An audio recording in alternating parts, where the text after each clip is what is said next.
आज हम बात करेंगे वर्तमान समय में गिरती राजनीति पर। जिस तरह का राजनीतिक स्तर गिरता जा रहा है, इसको आप कहीं से भी अच्छा नहीं कह सकते। अब लोग अपनी बातों पे कायम बिल्कुल नहीं रहते हैं। आप देख लीजिए, पशुपति पारस जो लोजपा से अलग होकर नरेंद्र मोदी अमित शाह के साथ गए थे, उनका हाल देख लीजिए अभी क्या हुआ। अब उनको कोई पहचानने के लिए तैयार नहीं है। उनको सीधे एनडीए से पैदल कर दिया गया, सीधे आउट कर दिया गया, जबकि वो दिन रात नरेंद्र मोदी, अमित शाह, भारतीय जनता पार्टी, एनडीए कर रहे थे। और अब उनके जितने साथ उनके सांसद गए थे, वो सारे जो है आउट हो गए।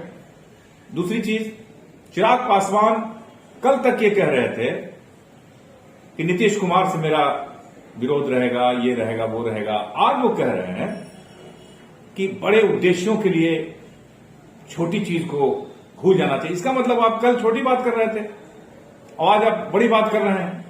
तो मेरे कहने का यह मतलब है कि राजनीति का स्तर इतना मत गिराइए कि जिससे जो है आम लोग सब समझ रहा है। ऐसा नहीं है, आम लोग सब समझ रहा है। जो आप बोल रहे हैं, आप समझ रहे हैं कि हम, वो तो आप सब अपने गद्दी के लिए पूरी तरह से एकदम डूबे हुए हैं। गद्दी के लिए इस तरह की बातें हो रही है, इस तरह की चर्चाएं हो रही है और इस तरह का काम हो रहा है, सेटिंग, गेटिंग, सीटिंग।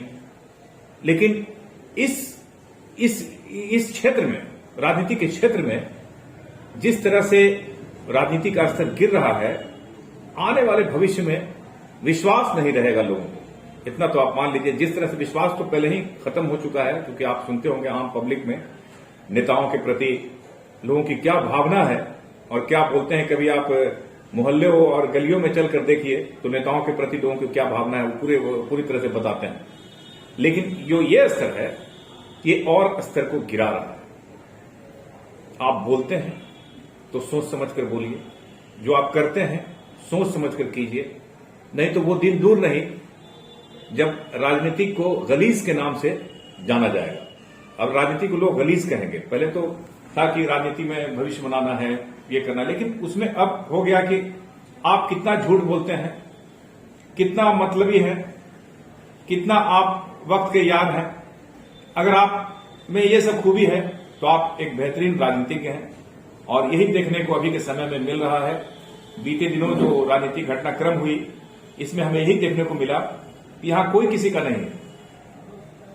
पशुपति पारस, चिराग पासवान, ये जो अभी एक जो पूरा राजनीतिक घटनाक्रम देखने को मिला, इसमें यही देखने को मिला कि किसी पर भी भरोसा मत कीजिए। अगर आप में दम है, ये निश्चित तौर पर चिराग पासवान में दम है, उनके पास वोट है।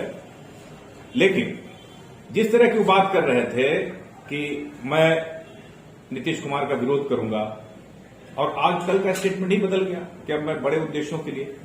तो मेरे कहने का पूरी तरह से मतलब यह है कि अब किसी का भरोसा नहीं रहा। और सच में अगर लोग ऐसे लोगों पर भरोसा नहीं करते हैं तो बहुत अच्छा करते हैं। और आप भी सोचिए और सोच समझकर जरूर हमारे कमेंट बॉक्स में बताइए कि यह जो हो रहा है, क्या ये सही है या गलत है। इजाजत दीजिए, नमस्कार।